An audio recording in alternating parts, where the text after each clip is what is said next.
हाँ, तो आज बहुत ही शानदार टॉपिक की अपन शुरुआत करने जा रहे हैं।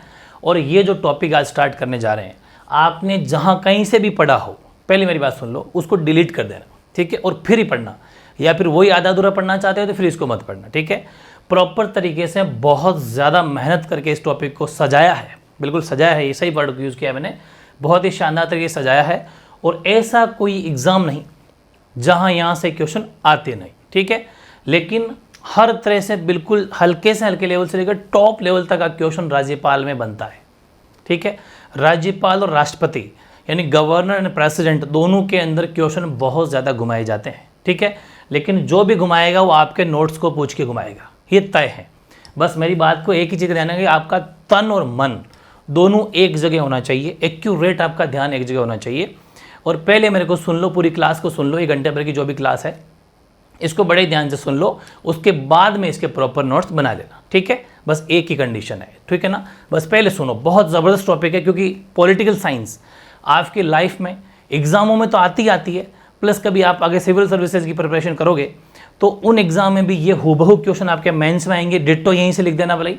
तीसरी बात, आप आगे मेंस दे के आगे इंटरव्यू में देने जाओगे तो इंटरव्यू के अंदर भी सबसे ज़्यादा क्वेश्चन आपको पता है कहाँ से पूछे जाते हैं, पॉलिटिकल साइंस पूछे जाते हैं, ठीक है। हालांकि वैसे तो आपकी वो पर्सनल उस पर पूछे जाते हैं, लेकिन फिर भी यहाँ से क्वेश्चन, क्योंकि ये करंट का मुद्दा है, इतना नॉलेज पर किसी को होना ही चाहिए, वो वाली बातें हैं तो पूछे जाते हैं। इसलिए हर चीज़ में पॉलिटिकल साइंस का योगदान है, इंपॉर्टेंस है, ध्यान रखना है। अपने संविधान के अंदर आर्टिकल है, भाग है, उनकी बातें सबकी नहीं करेंगे, सिर्फ और सिर्फ फोकस अपना रहेगा राज्यपाल पर। राज्यपाल बेसिकली जो है हमारे संविधान के भाग 6 में अनुच्छेद 153 से लेकर 167 तक बेसिकली माना जाता है, ठीक है। हालांकि और भी जो है कुछ आर्टिकल्स है जिसके अंदर इनको शक्तियाँ मिली हुई है, वो अलग है बात है, ठीक है। बस मोटा मोटी आपको ये देख चीज़ तो एक छोटी सी लिखनी है। शुरुआत करते हैं आगे की, बहुत ही शानदार तरीके से एक एक आर्टिकल की नब्ज़ पकड़ेंगे और उसमें क्या क्या लिखा हुआ है वो नब्ज़ पकड़ेंगे और फिर समझेंगे एक एक शब्द। बात करते हैं ये कहाँ पर लिखा हुआ है कि एक राज्य का एक राज्यपाल होना चाहिए, तो ये लिखा हुआ है अनुच्छेद 153 में। आर्टिकल 153 में लिखा हुआ है कि प्रत्येक राज्य में एक राज्यपाल होगा। ये लिखी हुई बात, संविधान में जो बात लिखी हुई होगी वही मान्यता है, वही मानी जाती है, वरना नहीं कर सकते आप। ये संविधान में लिखा हुआ था कि प्रत्येक राज्य में एक राज्यपाल होगा। फिर 7वां संविधान संशोधन 7th कॉन्स्टिट्यूशनल अमेंडमेंट्स 1956 वो हुआ और उसमें कहा गया कि यार एक राज्यपाल 2-2 राज्यों का राज्यपाल भी हो सकता है। समझना मेरी बात, उसमें बोला जाता है अतिरिक्त प्रभार या फिर कार्यवाहक राज्यपाल, कार्यवाहक राज्यपाल या अतिरिक्त प्रभार उसे बोला जाता है। इसका मतलब क्या है? इसका मतलब ये है, मैं आपको ताज़ा बताता हूँ। जैसे अभी हमारे राजस्थान के जो राज्यपाल है वो कलराज मिश्र है ना, कलराज मिश्र अभी प्रेजेंट के राज्यपाल है। इनसे पहले थे कल्याण सिंह चौहान, वो कल्याण सिंह चौहान राजस्थान के भी राज्यपाल थे, आगे मैंने लिखवा रखी है। उन्हीं टाइम पर उसी टाइम पर मैंने आपको सारी बातें लास्ट में लिखवा दी है। शायद ये बात मैं पहले देख लेता हूँ क्योंकि ज़रूरी बात थी ये, ठीक है। कल्याण सिंह जी के बारे में मैंने एक बात लिखी थी, हाँ कल्याण सिंह चौहान बिल्कुल सही है। तो उन्हीं के टाइम पर जब वो यहाँ के राज्यपाल थे, वो हिमाचल प्रदेश के राज्यपाल भी कुछ टाइम के लिए बने, जबकि यहाँ के राज्यपाल थे वो, मतलब यहाँ के राज्यपाल तो थे और हिमाचल प्रदेश का उनको मिला अतिरिक्त प्रभार, ठीक है। अतिरिक्त प्रभार का मतलब है 2 राज्य के राज्यपाल एक साथ, अतिरिक्त प्रभार है वो। तो वहाँ पर हिमाचल प्रदेश के लिए वो कौन से राज्यपाल बन गए? कार्यवाहक राज्यपाल, जबकि ओरिजिनल राज्यपाल में देशी भाषा में बोलूँ तो वो यहाँ के, ऐसा होता है, ठीक है। यानी कि एक तो राज्यपाल, एक होता है कार्यवाहक राज्यपाल, मतलब जो पहले नेशंस उसी टाइम पर सेम टाइम पर कहीं और के भी राज्यपाल होते हैं और यहाँ के राज्यपाल भी, उनको अतिरिक्त दिया गया क्योंकि कोई बंदा नहीं मिला होगा, अवेलेबल नहीं है, इसलिए बनाया जाता है। राजस्थान में कौन कौन कार्यवाहक राज्यपाल बने पूरी लिस्ट मैंने लास्ट में लिखा दी है, बस सुनते जाओ, मज़ा आ जाएगा पढ़ के। इसलिए ध्यान रखो कि 7वां संविधान संशोधन 56 द्वारा ये बात कही गई कि 2 या 2 से अधिक भी 3-3 राज्यों का भी एक ही राज्यपाल या एक ही व्यक्ति राज्यपाल बन सकता है, ठीक है ना। ये बात कहाँ लिखी हुई है? संविधान के 7वें संविधान संशोधन 1956 के द्वारा ये बात कही गई, ठीक है ना। दोनों क्वेश्चन वेरी इंपॉर्टेंट, क्या राज्यपाल कहाँ है? 153 में है। कब कहा गया कि एक राज्यपाल, एक ही व्यक्ति 2 से अधिक राज्यों का राज्यपाल हो सकता है? 7वां संविधान 1956 के द्वारा, ठीक। अगला क्वेश्चन, अनुच्छेद 154 क्या कहता है? ये कहता है, आपको पता है कि राज्यपाल के पास में शक्तियां भी है, चाहे वो कार्यपालिका शक्तियां हो, चाहे विधायी शक्ति हो, विधायी को व्यवस्थापिका ही बोलते हैं, चाहे वो आपकी न्यायिक शक्ति हो, चाहे वो वित्तीय शक्ति हो। 4 प्रकार की राज्यपाल के पास में पावर है। चारों की फुल्ली एक्सप्लेन करूंगा, आगे सुनते जाइए। उनमें से जो मोटा मोटी जो राज्य होता है, हालांकि आप सबको पता है कि राज्य के अंदर जो सब कुछ कर्तव्य करता तो मुख्यमंत्री होता है, राज्यपाल एक पोस्ट होती है, बड़ी पोस्ट है, सम्माननीय पोस्ट है। जैसे कि देश में हमारे भारत के अंदर प्रधानमंत्री सब कुछ है, लेकिन काम के हिसाब से, लेकिन पावर के हिसाब से सबसे सम्मानीय पद, सबसे ऊंचा पद राष्ट्रपति का होता है। वो चीज़ खैर अलग है, राष्ट्रपति एक सिग्नेचर है, वैसे ही राज्यपाल भी एक सिग्नेचर है। वो बात आगे की, पहले सुनो। लेकिन एक्चुअली जो पावर इनको दी गई है, हालांकि इस्तेमाल कितना हो पाता है वो बातें अलग है। राज्य की कार्यपालिका शक्ति राज्यपाल में निहित होगी, ये बात सुनना आप। राज्य की जितनी भी कार्यपालिका शक्तियां हैं, राज्य मतलब हर काम राज्यपाल के नाम से होता है, ये समझ लो आप, ठीक है।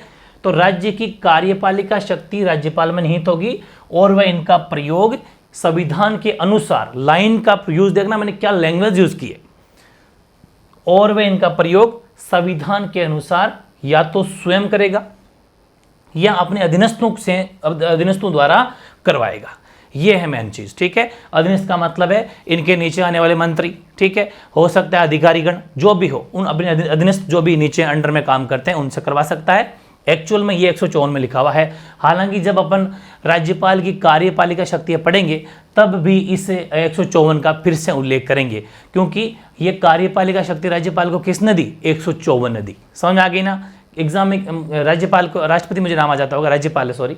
एग्जाम में जब भी क्वेश्चन आए कि राज्यपाल को कार्यपालिका संबंधी शक्ति किस अनुच्छेद में? 154 में, दैट्स इट, ठीक है, ध्यान रखना इस चीज का। अगला 155, अनुच्छेद 155 क्या कहता है? यह है राज्यपाल की नियुक्ति। भाई राज्यपाल बनेगा तो ऐसे थोड़ी बन जाएगा, उसकी नियुक्ति भी तो होगी प्रॉपर तरीके से, बिल्कुल होगी। तो किस अनुच्छेद में राज्यपाल की नियुक्ति है? अपॉइंटमेंट, नियुक्ति क्या बोलते हैं? अपॉइंटमेंट। गवर्नर का अपॉइंटमेंट है आर्टिकल 155। इंग्लिश मीडियम वाले आराम से समझ सकते हैं। कौन करेगा? राष्ट्रपति करेगा। तो ध्यान रखें कैसे करेगा कि राष्ट्रपति भाई जिस बंदे को भी जिस राज्य का राज्यपाल बनाना है उसके नाम का एक वारंट जारी करेगा। उस वारंट को बोला जाता है नियुक्ति पत्र। क्या बोला जाता है? नियुक्ति पत्र। तो राष्ट्रपति राज्यपाल की नियुक्ति के संदर्भ में एक वारंट या नियुक्ति पत्र जारी करता है। बस उसके बाद में कुल मिला के कहने का मतलब यह है कि राज्यपाल की नियुक्ति राष्ट्रपति ही करता है। लेकिन आपको लाइन हूबहू यही लिखनी है। अब क्या हुआ, आपने सुन भी रखा होगा, मैं थोड़ी सी लेवल की बातें तो करूंगा। मैं आपको सिर्फ रटाना नहीं चाहता और राज्य करना मेरी आदत नहीं है। मैं चाहता हूं कि हर एग्जाम की तैयारी एक अच्छे ढंग से हो, कि कोई क्वेश्चन छूटे नहीं, हर तरह में अपन को टॉप पे आना है। तो हुआ क्या, आपको पता है कि हर किसी राज्य में राज्यपाल जो होता है ना भाई, जैसे एट प्रेजेंट हम राजस्थान की बात करूँ ना, तो राजस्थान के अंदर जो कलराज मिश्र जो हैं राज्यपाल है, गवर्नर हैं, वो बीजेपी के बड़े नेता है। पूरी बात सुनना, बीजेपी के बड़े नेता है। और सीधी सी बात है, राज्यों के अंदर राज्यपाल की जो नियुक्ति करता है ना, वो केंद्र सरकार के द्वारा होती है, ठीक है, क्योंकि राष्ट्रपति केंद्र सरकार एक ही मामला है। तो उनके द्वारा चुना जाता है और उनके द्वारा ही चुना गया है यहाँ पर कलराज मिश्र को, ठीक है। इसीलिए ऐसी कंडीशन में यहाँ के सीएम के बीच में, कलराज मिश्र के बीच में थोड़ी तनातनी हमेशा ही रहती है। और ये चाहे आप महाराष्ट्र के अंदर भी देख लो, खूब सारे स्टेट के अंदर आपस में राज्यपालों के मुख्यमंत्री बीच में तनातनी रहती है, क्योंकि वो अलग अलग पार्टी के लगभग हो जाते हैं कभी कभी। हाँ, अगर ये बीजेपी होती तो मामला सेट हो जाता, लेकिन लगभग अगर अलग अलग पार्टियों के जब होते हैं तो थोड़ी रस्साकस्सी की मामले, खींचा खींची के मामले हो जाता है। इसलिए क्या हुआ था कि इंदिरा गांधी के टाइम पर, क्योंकि ये जो खींचतान की जो समस्या पैदा हो रही है ना मुख्यमंत्री और राज्यपाल के बीच में, ये शुरू से ही होती है, क्योंकि राज्यपाल बड़ी पोस्ट है। तो यहाँ के मुख्यमंत्री कोई काम करेंगे तो सीधी सी बात है, परमिशन सिग्नेचर राज्यपाल के होता है। राज्यपाल भेजा हुआ किनका है? बीजेपी गवर्नमेंट का। तो थोड़ी बहुत बीच बीच में वो आनाकानी करते हैं, या फिर थोड़ी उस जो भी बिल या नियम जो कोई भी, क्योंकि होता है प्रॉब्लम कहाँ आती है कि कोई भी अगर विधेयक बनेगा, कोई भी अगर बिल पारित होगा तो राज्यपाल से परमिशन जरूरी है उसकी। तो राज्य बिल जैसे मुख्यमंत्री काम तो मुख्यमंत्री करेंगे, लेकिन उस पर सिग्नेचर अनुमति उसकी राज्यपाल की होनी जरूरी है। वहाँ पर राज्यपाल अपनी शक्ति का प्रयोग करता है, कभी डिले कर देता है, कभी उसको रोक देता है, कभी उसको सही नहीं मानता, वो माना यहाँ से राष्ट्रपति को भेजते, मतलब काफ़ी खींचतान होती है। डिले भी कर सकते 6-6 महीने तक उसको पढ़, आगे बताऊंगा मैं कितने दिन तक रख सकते हैं, सारी बातें पढ़ेंगे। तो ये प्रॉब्लम कब होती है? जब अलग अलग पार्टियों का मामला हो। इसके लिए इंदिरा गांधी ने एक सिस्टम अपनाया था, एक आयोग की स्थापना की। जो मामला हो रहा है जितना भी, इसमें एक आयोग की स्थापना करो, यार दिक्कत हो रही है इसमें, क्या करें? तो उसका नाम था RS सरकारिया। ठीक है ना। आर एस सरकारिया बंदे का नाम है, ज़्यादा नहीं चला जाएंगे क्योंकि ये जब पढ़ सकते हैं, राष्ट्रपति जब पढ़ें या इंडियन पॉलिटी पढ़े तब आपको और डिटेल से बता दूंगा, अभी इतना समझ लो। लेकिन मैंने जानबूझ के चाहा है कि आप थोड़ा सीखो।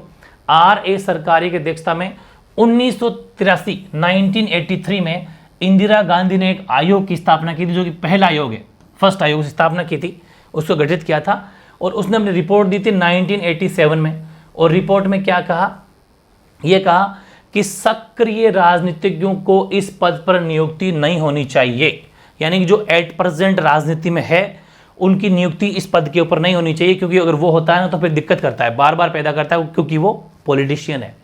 जो बीजेपी के अंदर जिंदगी भर या किसी कांग्रेस में या आम आदमी पार्टी में किसी भी पार्टी के अंदर जो बंदा, चाहे वो अगर राजनीति में है, तो सीधी सी बात है उसके अपोजिट वाली पार्टी उसके हमेशा विपक्ष में तो हुई होगी। जब वो लड़ता था भाई, जब बीजेपी में चुनाव लड़ता था, कांग्रेस से उसका अपोजिट है, तो ऐसे बंदे को जो सक्रिय है उसको इस पोस्ट पर नहीं रखना चाहिए।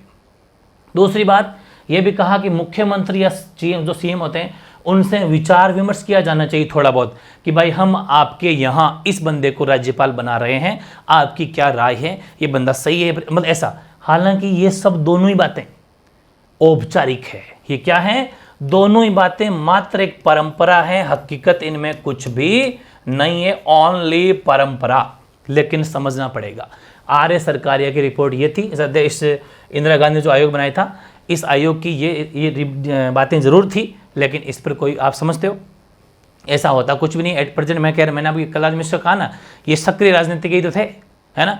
थोड़ी बहुत साल 2 साल राजनीति छोड़ दी तो उससे क्या हो गया, समझ पा रहे हो ना, बात वही है। लेकिन ये एक्चुअल में ये भी अपन को बात पता होनी चाहिए, क्वेश्चन यहाँ से भी आता है। बढ़ते हैं आगे थोड़ा।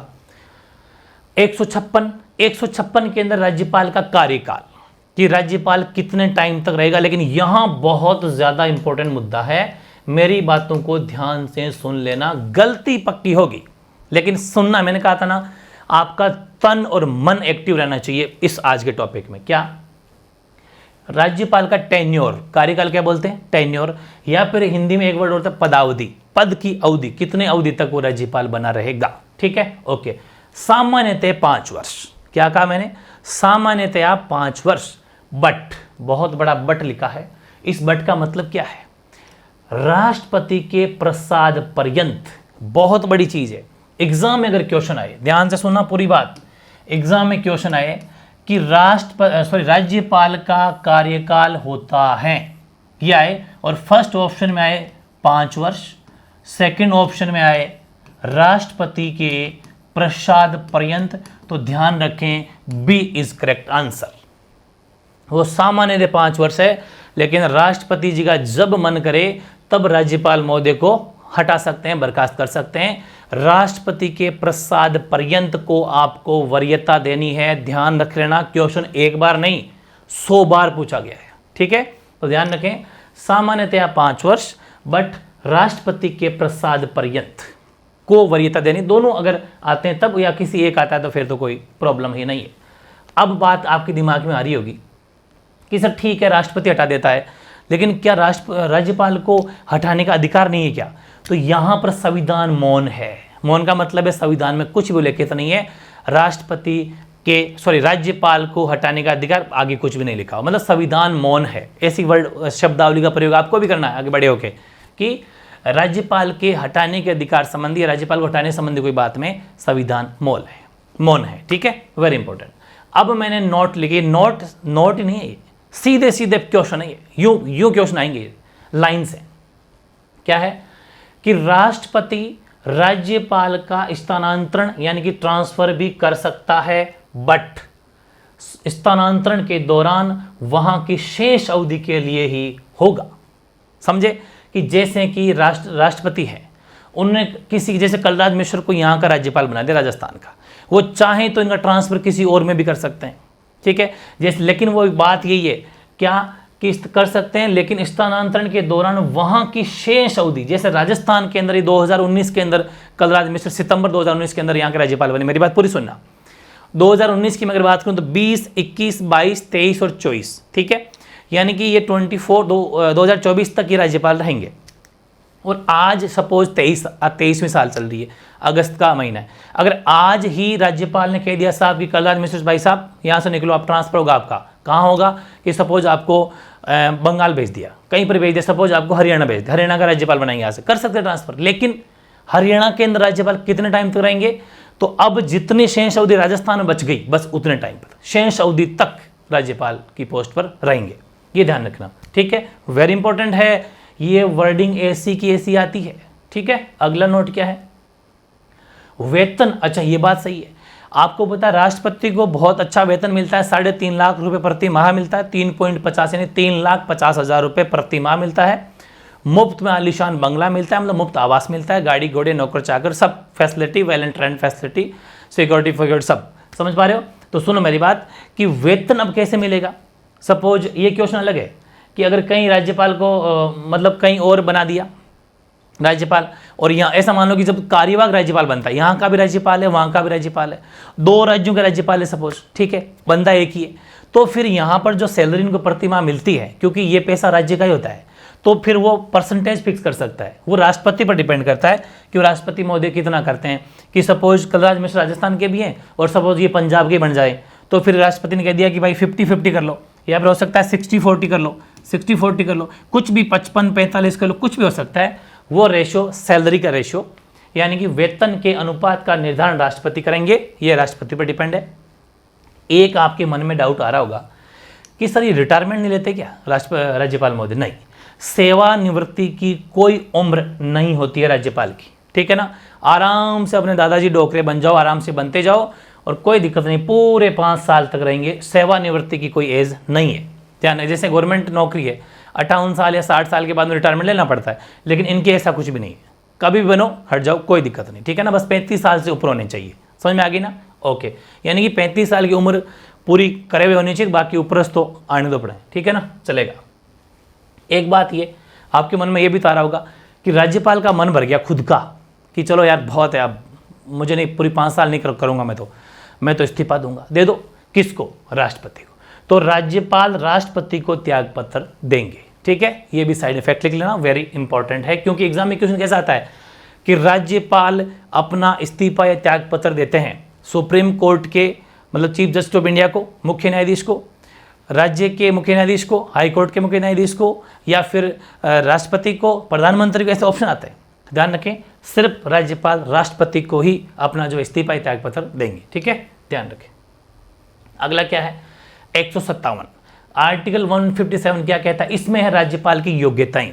भाई हर कोई राज्यपाल थोड़ी बन सकता है, उसमें कुछ काबिल होने चाहिए, लेकिन क्या, लेकिन फिक्स है 2, राज्यपाल की सिर्फ और सिर्फ 2 योग्यताएं यानी क्वालिफिकेशन, ठीक है। राज्यपाल की 2 क्वालिफिकेशन होनी चाहिए, मात्र 2, ठीक है ना। तो राज्यपाल की 2 क्वालिफिकेशन है, अहर्ताएं योग्यताएं होनी चाहिए, क्या, सिर्फ 2 ही है, तीसरी नहीं है। ये भी क्वेश्चन पूछा गया है, 2 ही राज्यपाल की योग्यताएं हैं, सिर्फ 2, कान खोल के सुन लेना पूरा। क्या है कि वह भारत का नागरिक होना चाहिए, नो डाउट इंडियन सिटीजन तो होना ही चाहिए। दूसरी बात, 35 वर्ष की आयु पूर्ण कर चुका हो, और 35 के ऊपर चाहे कितना भी हो, 35 वर्ष की उम्र उसकी हो जानी चाहिए, ये इसकी मेन योग्यता है। और एक मैंने फिर से नोट लिखा है, नोट नहीं सीधा क्वेश्चन है, किसी भी व्यक्ति को खुद के राज्य में राज्यपाल नहीं बनाया जाता है, यह भी ध्यान रखना। हर किसी का राज्यपाल किसी न किसी अलग स्टेट का होता है, ठीक है ना। खुद का बंदा खुद के अंदर, जैसे कलराज मिश्र अगर राजस्थान के होते तो राजस्थान के मुख्य राज्यपाल नहीं बनते, मतलब कि खुद का बंदा खुद के राज्य में राज्यपाल, खुद व्यक्ति जो है वो खुद के राज्य में राज्यपाल नहीं बनता है। 158 क्या कहता है आर्टिकल 158 कहता है राज्यपाल के पद की शर्तें। अब कौन राज्यपाल का जो पोस्ट के ऊपर बैठ सकता है, राज्यपाल की सीट के ऊपर कौन बैठ सकता है, हर कोई थोड़ी बैठ सकता है। योग्यता भी हो गई, चलो ठीक है, 35 साल की उम्र हो गई, ठीक है, अब और उस भारत का नागरिक भी, अब क्या बन जाएगा राज्यपाल, नहीं, कुछ शर्तें भी है। क्या, संसद या राज्य विधानमंडल, कहने का मतलब मैं दूसरी भाषा में बोलूं तो यानी कि न तो एमपी होना चाहिए और न ही एमएलए होना चाहिए, ध्यान रखना। मेंबर ऑफ पार्लियामेंट नहीं होना चाहिए, member of legislative assembly MLA, ना ही एमपी होगा ना ही एमएलए होगा, ध्यान रखें। संसद या राज्य विधानमंडल का सदस्य नहीं होना चाहिए, पहली बात। अगर है तो जिस दिन राज्यपाल बनेगा उस दिन उसकी पोस्ट रिमूव। लाइक एग्जाम्पल देना चाहूँ तो ध्यान रखें, इसका ताज़ा एग्जाम्पल राजस्थान से ही है। ताज़ा एग्जाम्पल क्या है? राजस्थान से। क्या है? आपको पता होगा गुलाब चंद कटारिया जी, ठीक है, गुलाब चंद कटारिया। गुलाब चंद कटारिया आपको पता है राजस्थान के कोटा, क्या नाम, उदयपुर से जीत के आते थे, ठीक है, एमएलए थे, 6-7 बार एमएलए रह चुके राजस्थान के अंदर। ये गुलाब चंद कटारिया जो कि अभी कुछ ही दिनों में 2023 में इनको बंगाल का राज्यपाल बनाया गया है। बीजेपी के बड़े नेता है राजस्थान में, बीजेपी के अंदर बहुत बड़ा नाम है गुलाब चंद कटारिया, जो कि यहाँ के एमएलए थे। भाई राजस्थान से एमएलए थे, इसी विधानसभा में थे, नहीं थे, इसी साल की विधानसभा में एमएलए थे, लेकिन इनको असम का राज्यपाल बनाया गया। इसका मतलब क्या हुआ कि वो जिस दिन राज्यपाल बने उससे एक दिन पहले यहाँ के राज्यपाल महोदय को इस्तीफा देके गए थे। आपने अगर वो न्यूज़ देखी हो तो बिल्कुल, मतलब कि पहली बात यह है कि एमपी या एमएलए का मतलब नहीं हो सकता। अगर हैं तो राज्यपाल की नियुक्ति के दिन से ही उस पद को रिक्त माना जाएगा। किस पद को? एमएलए या एमपी वाले पद को। समझ में आ गई क्या? फिट हो गई क्या? हो गई। अगला, राज्यपाल रहते हुए अन्य लाभ का पद स्वीकार नहीं कर सकता। अन्य लाभ का पद का मतलब क्या हुआ? किसी भी गवर्नमेंट पोस्ट पर या किसी संस्था के अंदर लाभ का पद नहीं कर सकते। राज्यपाल सिर्फ और सिर्फ राज्यपाल ही रहेंगे, ठीक। राज्यपाल के वेतन में कभी भी कटौती नहीं कर सकते। आपका मन है तो बढ़ा दो, 3.5 फिक्स कर दिया तो 3.5 से 1 रुपया कम नहीं होगा, फिक्स है। और संविधान में बात लिखी हुई है, राज्यपाल की सैलरी या वेतन के अंदर कभी कटौती नहीं की जा सकती। हाँ, मन है तो बढ़ा सकते हो, कटौती तो नहीं हो सकती, तो बात लिखी हुई है। राज्यपाल का वेतन 3.5 लाख रुपये प्रतिमाह होता है और मुफ्त आलिशान आवास होता है। ये ध्यान रखें। राज्यपाल के वेतन एवं भत्ते जो अनुसूची 2 में, हालांकि जब अनुसूचियां पढ़ेंगे है ना तब आपको ये सारी बातें समझ में आ जाएगी, लेकिन थोड़ी सी बात साइड में लिख लेना, काम आएगी कि राज्यपाल के वेतन और भत्तों की बात कहाँ लिखी हुई है, तो संविधान की अनुसूची 2 में, ठीक है। ओके, ये बात है। आगे बढ़ते हैं। 159 आर्टिकल क्या कहता है? इसमें है राज्यपाल की शपथ, ओथ, ठीक है ना। क्या है इसमें? ओथ है, ओथ, शपथ। राज्यपाल शपथ लेते हैं। कौन तो राज्यपाल को शपथ दिलवाएगा? और जब शपथ लेंगे राज्यपाल महोदय तो क्या कहते हैं, किसकी शपथ लेते हैं? तो ध्यान रखें, वेरी इंपॉर्टेंट है। 159 के राज्यपाल की शपथ है। राज्यपाल जो शपथ लेते हैं वो लेते हैं संविधान की रक्षा की, कि संविधान की मैं रक्षा करूंगा, और राज्य के लोगों के कल्याण की शपथ लेते हैं। वेरी इंपॉर्टेंट है, संविधान की रक्षा व राज्य के लोगों के कल्याण की शपथ राज्यपाल लेते हैं। अगला, शपथ का प्रारूप अनुसूची 3 में नहीं, हालांकि लगभग शपथ के प्रारूप अनुसूची 3 में, लेकिन राज्यपाल की शपथ का प्रारूप अनुसूची 3 में नहीं है। मैंने जब अनुसूचियां पढ़ाऊंगा ना तब और डिटेल में समझ में आएगी, लेकिन लिख लो इसको अभी थोड़ा सा, क्योंकि अनुसूची अभी नहीं पढ़ा सकते। अनुसूची अलग से पढ़ेंगे। अनुसूची आपके अभी सिलेबस में अलग अलग एग्जामों में पूछी जाती है। अनुसूचियां भी पढ़ेंगे कभी शानदार तरीके से, पूरी अनुसूचियां, पूरे भाग, वो अलग चीज़ है। लेकिन आपको इतनी सी बात जरूर नोट करनी है, क्योंकि मैं चाहता हूँ एक लेवल की प्रिपरेशन होती रहे, कोई क्वेश्चन छूटे नहीं। शपथ का प्रारूप अनुसूची 3 में नहीं है नहीं है, ठीक है। ओके, अन्य राज्य का अतिरिक्त प्रभार दिए जाने पर पुनः शपथ लेनी पड़ती है। दिमाग में क्वेश्चन में आप क्या रहा होगा कि जैसे राज्यपाल राजस्थान के बन गए, ठीक, बन गए, कलराज मिश्र सपोज यहाँ के राज्यपाल बन गए, अब ऑर्डर राष्ट्रपति का आदेश आ गया कि अब आपको राजस्थान के साथ साथ में आपको हरियाणा का राज्यपाल भी बनाया जाता है, ठीक, अतिरिक्त प्रभार, ठीक है, अतिरिक्त प्रभार कार्यवाहक राज्यपाल वहाँ के। तो अब क्या होगा, वहाँ जाके फिर से पुनः शपथ लेनी पड़ेगी। ये भी क्वेश्चन पूछा गया है, एक टिप्स पे बिठा लेना, एक क्वेश्चन है ये। अन्य राज्य का अतिरिक्त प्रभार दिए जाने पर पुनः शपथ लेनी पड़ती है। अब दिमाग में आ रहा होगा आखिर शपथ शपथ शपथ शपथ दिलाता कौन है? बिल्कुल सही कहा आपने, हाई कोर्ट, उच्च न्यायालय के मुख्य न्यायाधीश जो हैं वो शपथ दिलवाते हैं, ठीक है। तो हाई कोर्ट, भाई राज्य के अंदर हाई कोर्ट ही तो होता है, जैसे राजस्थान के अंदर हाई कोर्ट है, उच्च न्यायालय है।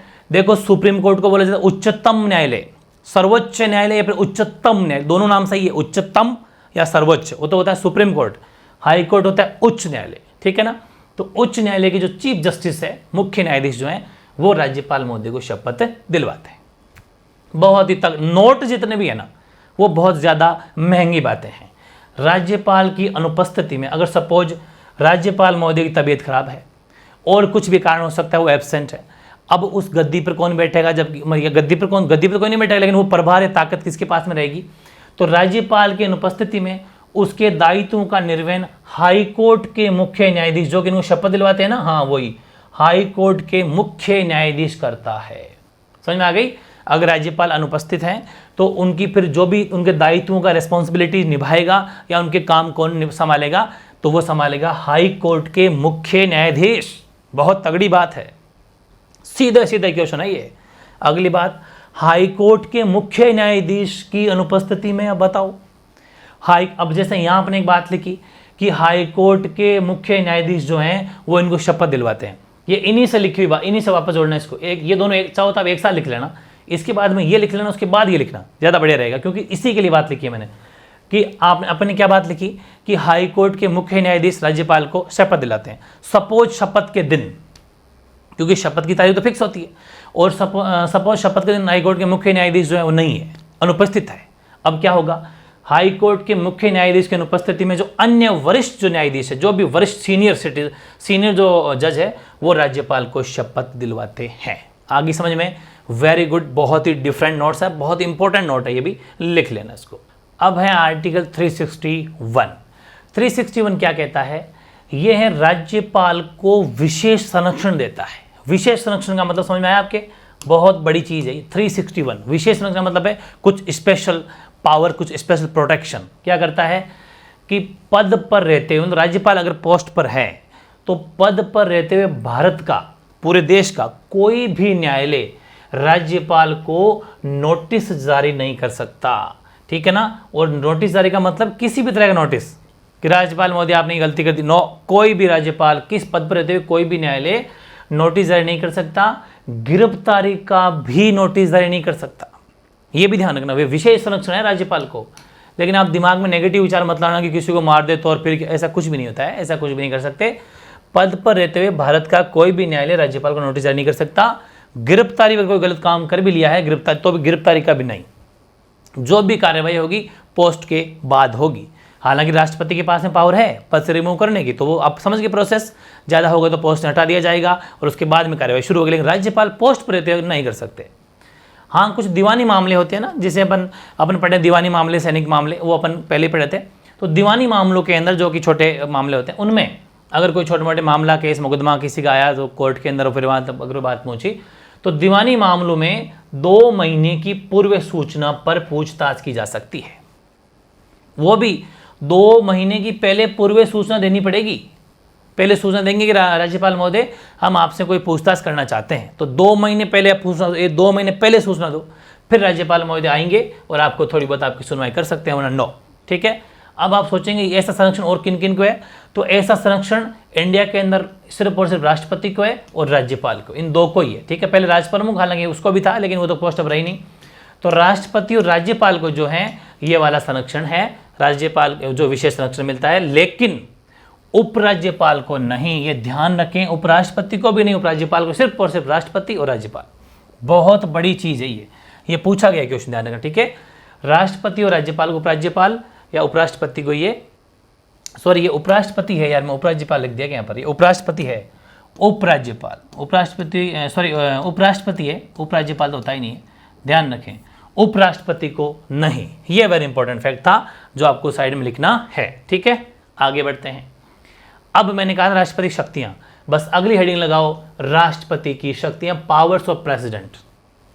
पहली शक्ति कार्यपालिका शक्ति, दूसरी व्यवस्थापिका या विधायी शक्तियां, न्यायिक शक्तियां और वित्तीय शक्तियां। कुल मिला के 4 शक्तियां, कार्यपालिका शक्तियां, व्यवस्थापिका या विधायी शक्तियां, न्यायिक शक्तियां, वित्तीय शक्तियां। 4 तरह की राज्यपाल को शक्तियां हैं।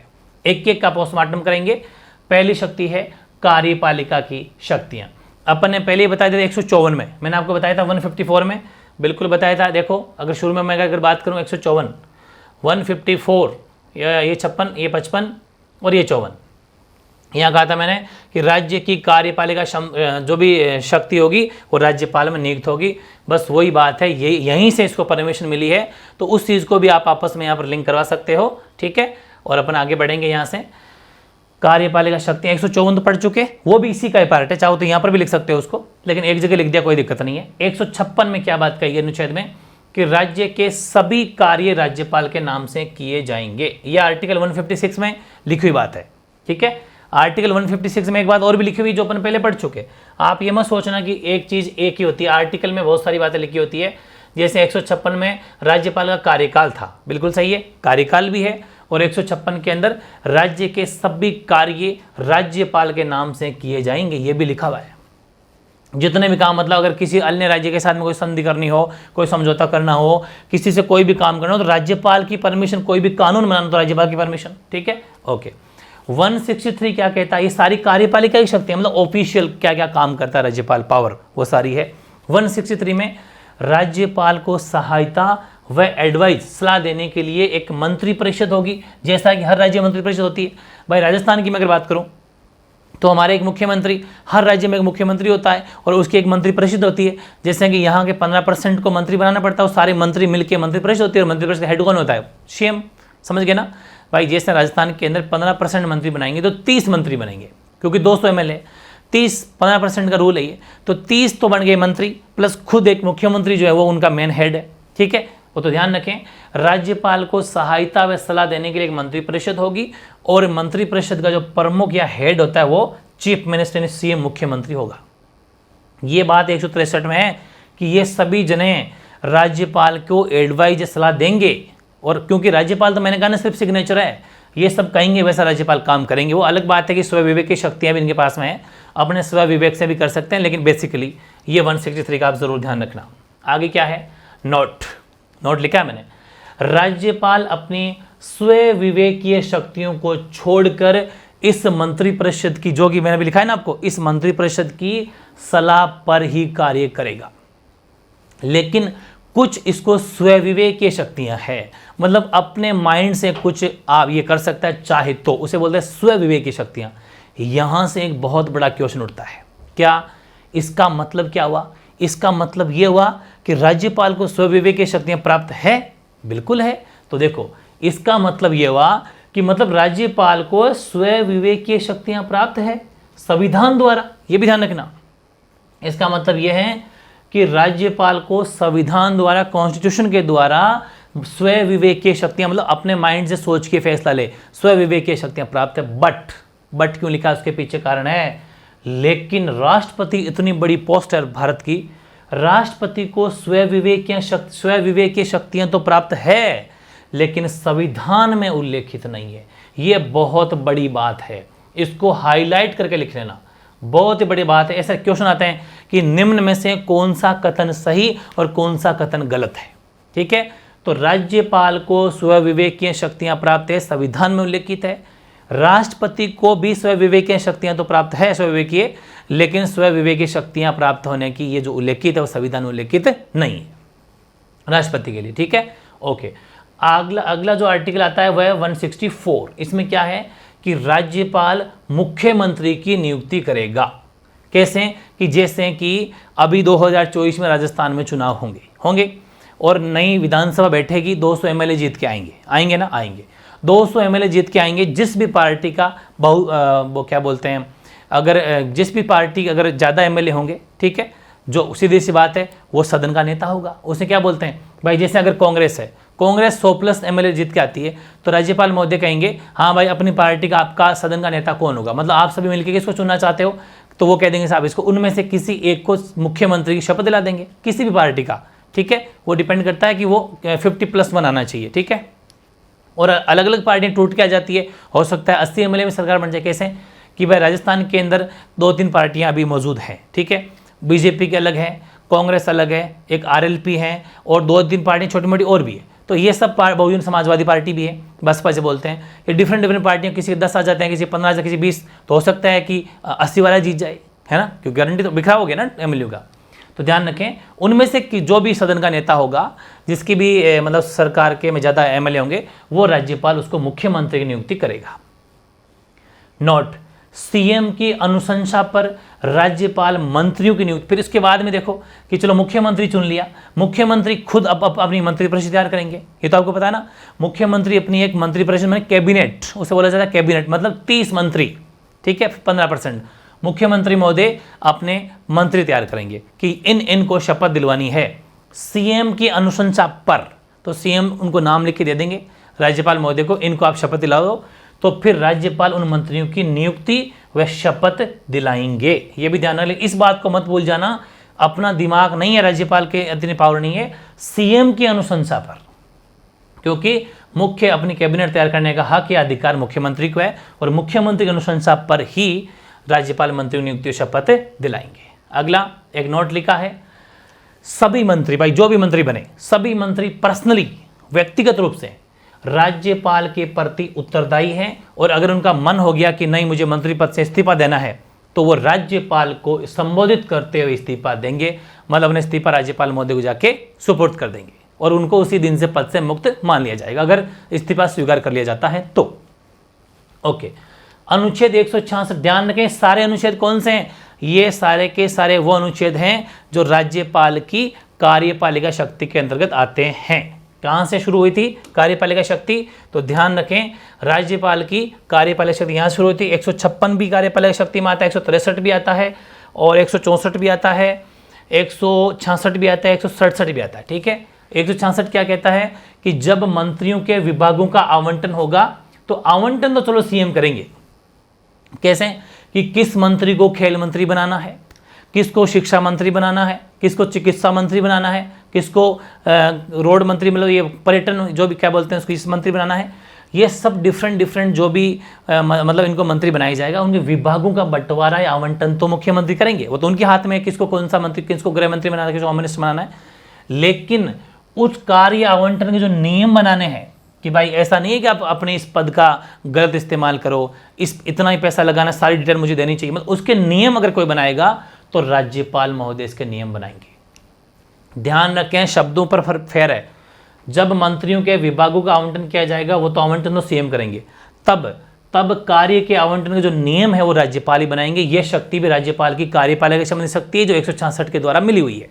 167 क्या कहता है, राज्यपाल मुख्यमंत्री से राज्य के प्रशासन के संबंध में बात कर सकता है, सूचना प्राप्त कर सकता है, राज्यपाल का है। और यहाँ पर ध्यान रखना, एक लाइन और लिख सकते हो आप, ये सीएम का दायित्व भी है, सीएम की रिस्पॉन्सिबिलिटी भी है कि वो सारी डिटेल राज्यपाल महोदय को दें। अगर राज्यपाल महोदय मुख्यमंत्री को फोन वार्ता करके या मैसेज भेज के या लेटर लिख के कैसे भी अगर राज्य के प्रशासन संबंधी कोई डिटेल जानना चाहें तो जान सकता है। 167 के तहत इतना हक है कि भाई क्या आपका क्या प्रशासन चल रहा है, किस फील्ड में ये भ्रष्टाचार हो रहा है, क्या मामला, आपकी क्या क्या कार्रवाई कर रहे हो आप, कार्रवाई करी कि नहीं करी।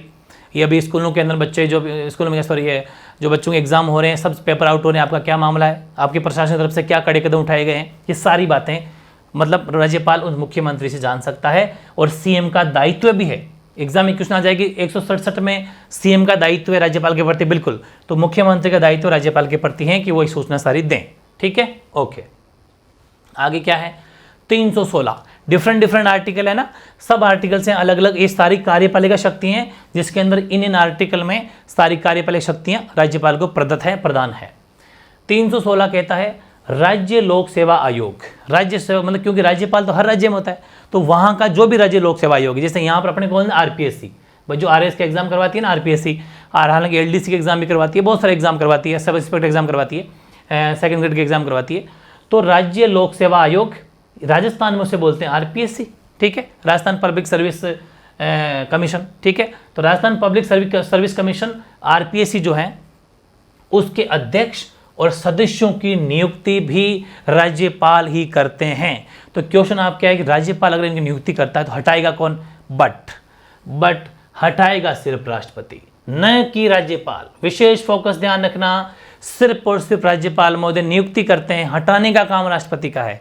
एग्जाम में क्वेश्चन यहाँ से भी आता है, 100% आता है, जहाँ जहाँ ये बातें लिखी ना सीधे क्वेश्चन है कि राज्यपाल मतलब ये आएगा कि राज्य के लोक सेवा आयोग के अध्यक्ष सदस्यों की नियुक्ति कौन करता है, तो राज्यपाल। ठीक है, उनको पद से कौन हटाता है, तो भी आपके मन में क्या आएगी, राज्यपाल नहीं राष्ट्रपति।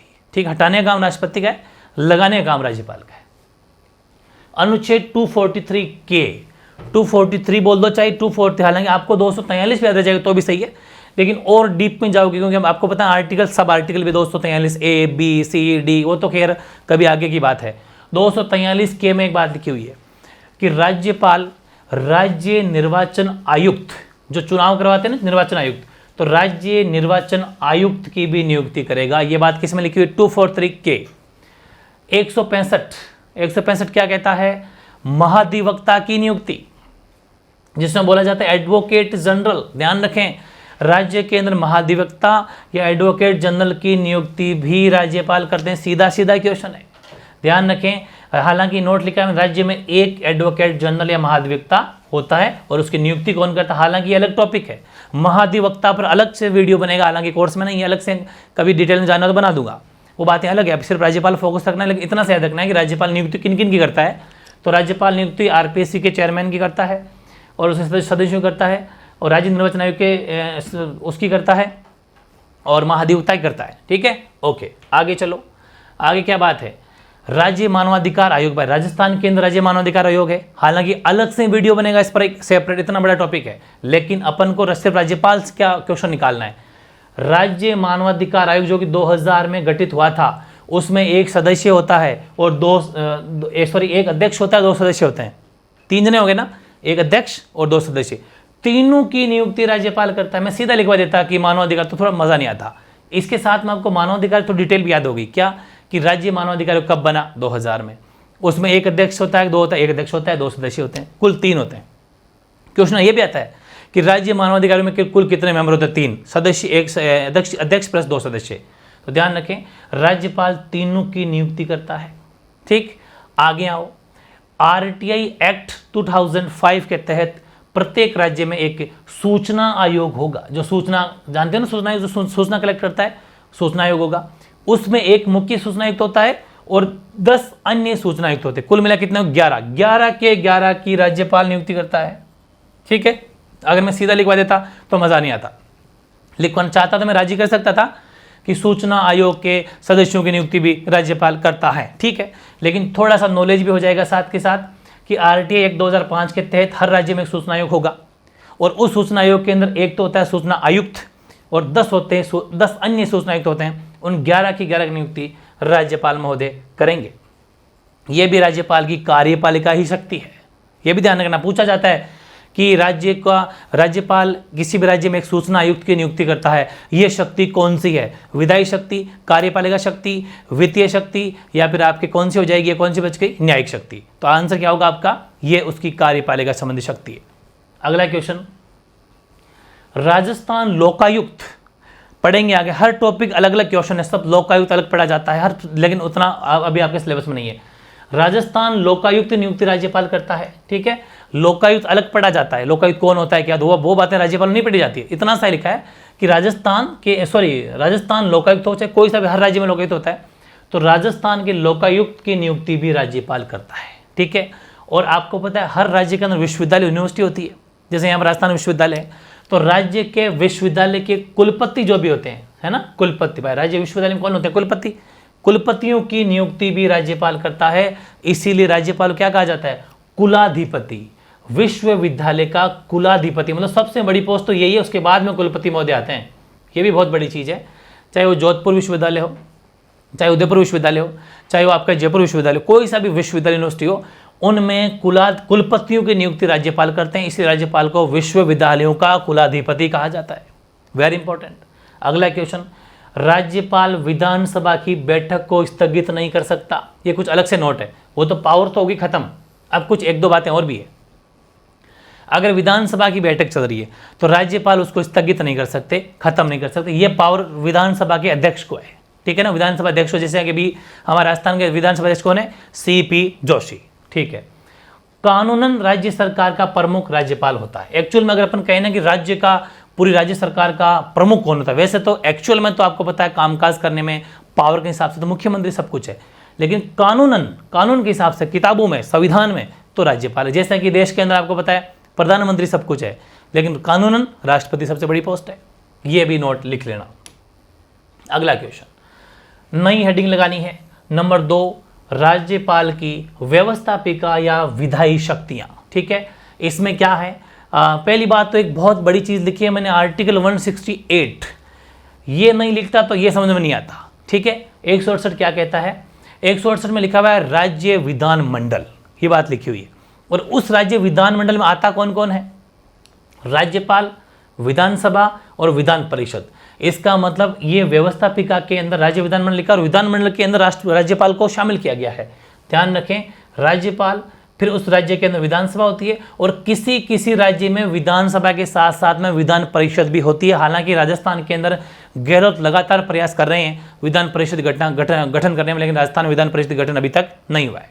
ठीक है, राजस्थान के अंदर सिर्फ और सिर्फ एक ही विधानसभा है, 200 MLA, विधान परिषद हमारे यहाँ पर नहीं है। तो ध्यान रखें, बात अगर 2 की करें राजस्थान में, लिख दिया मैंने, हालांकि राजस्थान में विधान परिषद नहीं है, लेकिन उससे फर्क नहीं पड़ता।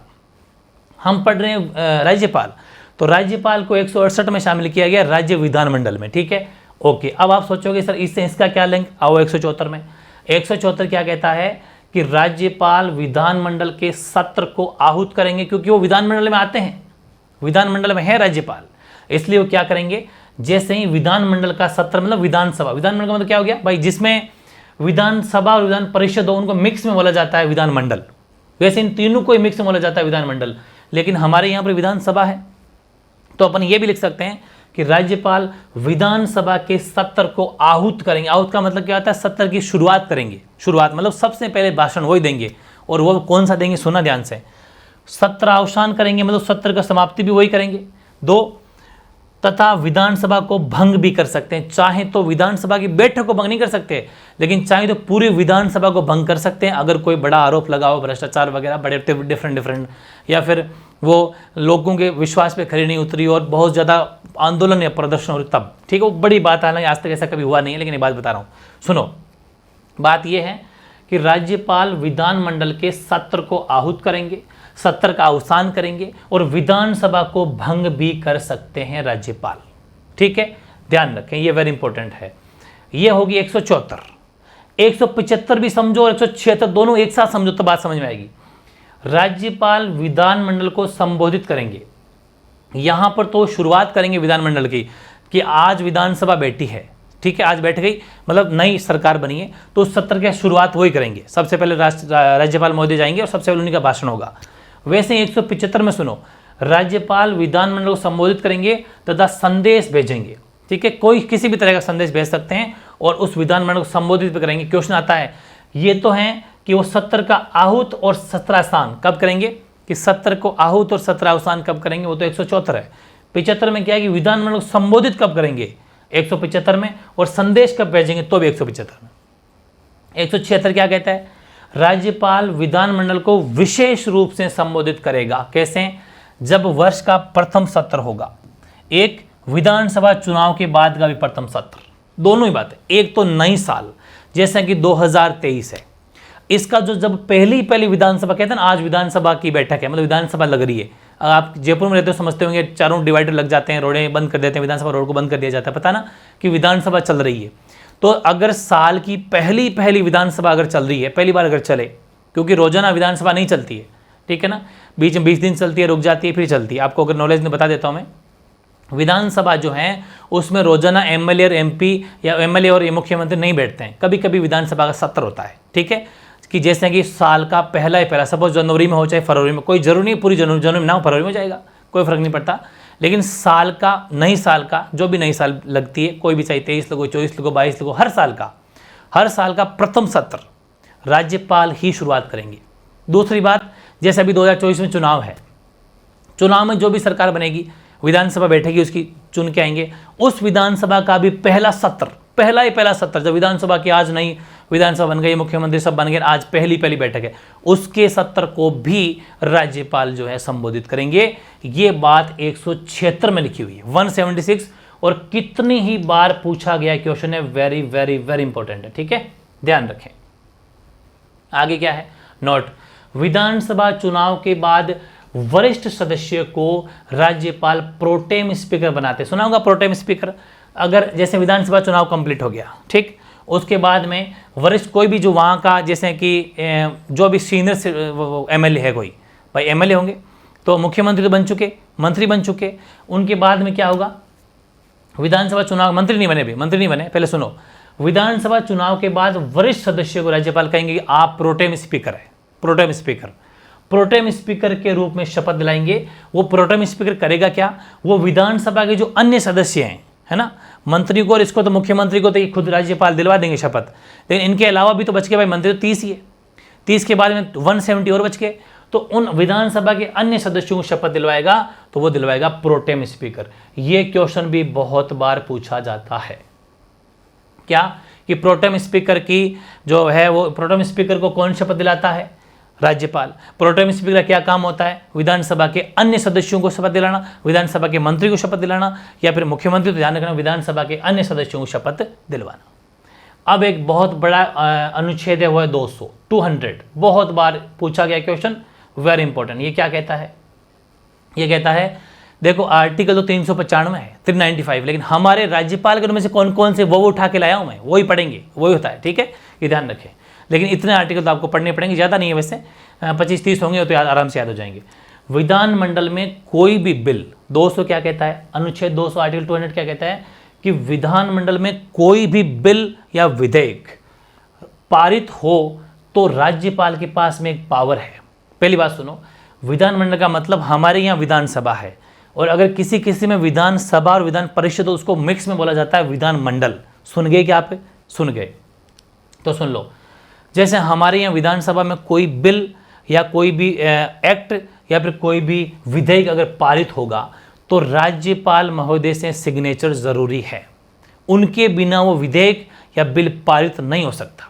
सुन लेना बात ये, विधानमंडल में कोई भी बिल या विधेयक के पारित हो तो राज्यपाल की अनुमति जरूरी है, अनुमति जरूरी है। अब राज्यपाल महोदय उस अनुमति में क्या करेंगे? देखो वो भी अपनी पावर का इस्तेमाल कर सकते हैं। क्या? ABCD, चारों के चारों ABCD क्वेश्चन बना हुआ है, हूबहू लिख लेना, शब्द भी इधर उधर नहीं होने चाहिए, संविधान में बात है ये। क्या? राज्यपाल उस विधेयक, जैसे राज्यपाल के पास में वो विधेयक आया कि लो साहब साइन करो ताकि विधेयक कानून बन जाए, साइन करते ही वो विधेयक बन जाएगा, कानून बन जाएगा। लेकिन राज्यपाल महोदय क्या कर सकता है? राज्यपाल स्वीकृति दे सकता है, अगर दे दी तो कानून बन जाएगा, ओके। या फिर वो एक बार पुनर्विचार के लिए वापस भेज सकता है कि नहीं मुझे ठीक नहीं लगा यार, एक बार फिर से इस पर थोड़ा विचार किया जाए, पुनर्विचार है तो भेज सकता है। या फिर न तो स्वीकृति दे और न ही पुनर्विचार करे, बस खुद के पास में रख ले, बस लाके मेल ले, ये मेल लिया भाई, ठीक है मौज करो। ना तो स्वीकृति दे और ना ही पुनर्विचार के लिए भेजे, रख लिया पास में, ये ले साहब, ठीक, ये भी कर सकता है। चौथी बात, उस विधेयक को राष्ट्रपति के पास में भी भेज सकता है। अगर दिमाग खिसक गया कि चलो हटाओ इसको, राष्ट्रपति महोदय के पास भेज दो इसको, मेरा मन नहीं है इसको देखने का, राष्ट्रपति के पास में भेज सकता है। चारों बातें इंपॉर्टेंट है। अब दिमाग में आप क्वेश्चन आ रहा है सब अब विधेयक का होगा क्या, तो राष्ट्रपति महोदय के पास पहुंच गया, बिल्कुल सही बात है। तो जैसे ही विधेयक राष्ट्रपति के पास में पहुंचा तो संविधान में अनुच्छेद 201 और आ गया। वो कहता है कि जैसे ही राज्यपाल से राष्ट्रपति के पास में विधेयक पहुंचा, ABC मतलब हूबहू, ABC का मतलब ये ABC, ये देखो, ये A, B और C, ये तीनों तो सेम टू सेम राष्ट्रपति भी ऐसा ही करेगा। क्या करेगा? स्वीकृति दे सकता है, पुनर्विचार दे सकता है, ना तो विचार करे ना ही कुछ करे, अपने पास रख ले। मतलब ABC का मतलब मैंने नहीं लिखा, आपको भी ABC लिखना, शॉर्ट में समझ जाना, क्योंकि राष्ट्रपति भी सेम टू सेम वैसा ही करेगा जैसा राज्यपाल ने किया था, ABC। लेकिन अब लास्ट में एंड बाउंड्री आ गई, डी। आप सोच रहे होंगे कि डी वाला काम, तो डी वाला किससे करेगा? राष्ट्रपति से ऊपर कोई बड़ी कुछ होता ही नहीं, राष्ट्रपति सबसे बड़ी पोस्ट है, आगे तो किसी को भेज नहीं सकता, वो तो खुद सर्व खत्म करता है। बस क्या करेगा? अपने पास रख सकता है, स्वीकृति नहीं दे सकता, स्वीकृति दे सकता, कुछ भी कर ले, या तो दे दे या नहीं दे, पुनर्विचार के लिए भेज दे, या फिर ना तो स्वीकृति ना पुनर्विचार करे और अपने पास रख ले। अब राज्यपाल क्या करे? राज्यपाल से भी तो जवाब लेना चाहेंगे ना, मुख्यमंत्री लेना चाहिए, भाई हुआ क्या आपका, आपने कोई जवाब ही नहीं दिया। तो राज्यपाल ने कहा कि मैंने राष्ट्रपति को भेज दिया, तो 6 महीने का टाइम पीरियड होता है। राज्यपाल वापस मुख्यमंत्री कहेंगे भाई साहब क्या हुआ, राष्ट्रपति के पास भेज दिया तो कोई जवाब तो आया होगा आपके पास। तो अब क्या होगा उस बिल का?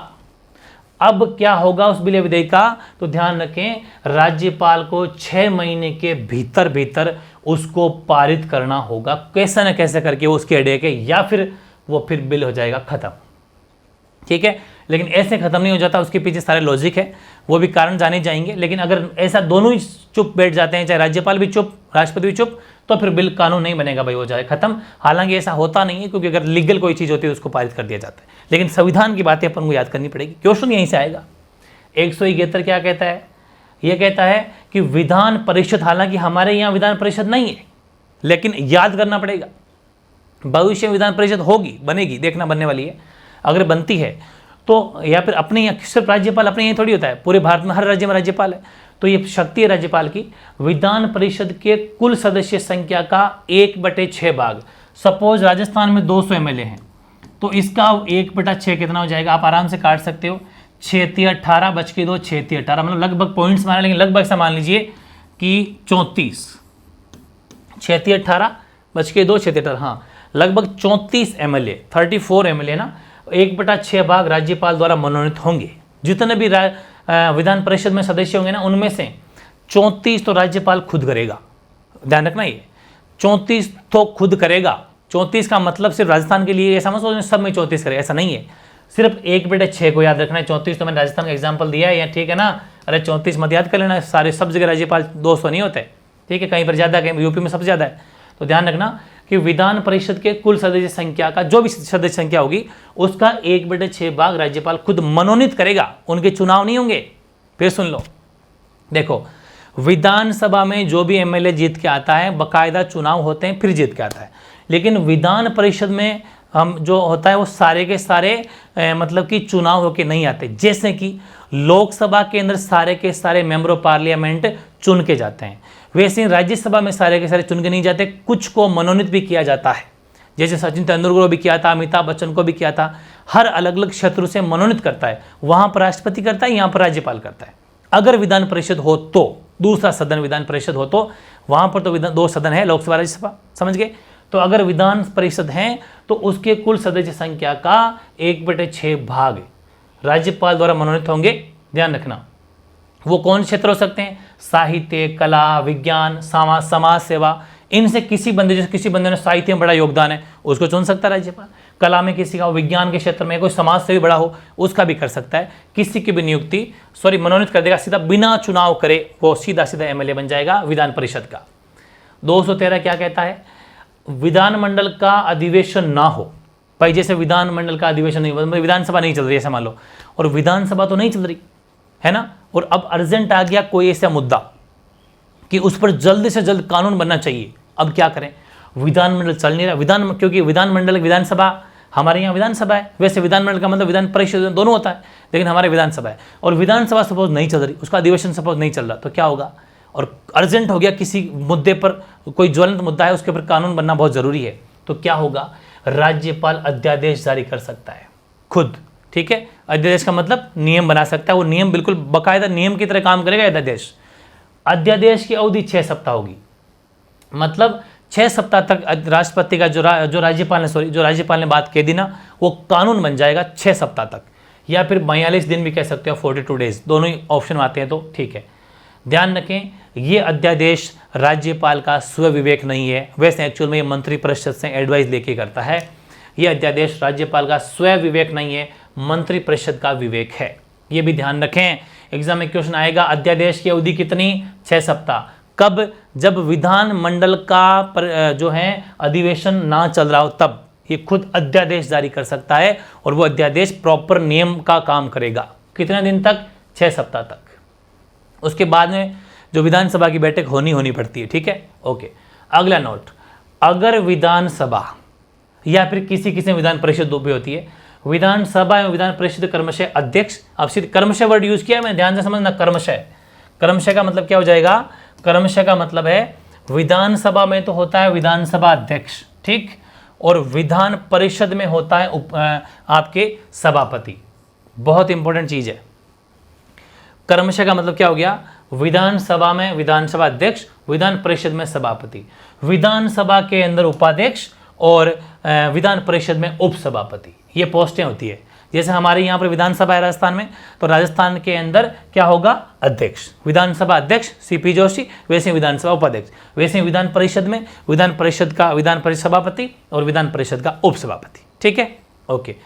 इनका अगर पद रिक्त है, दोनों का ही, विधान परिषद और विधान दोनों लिख दिया मैं एक साथ लिख दिया है, तो फिर अध्यक्ष किसको बनाए, तो अध्यक्षता के लिए अगर किसी का नाम चुनना हो तो यह शक्ति भी राज्यपाल के पास में है।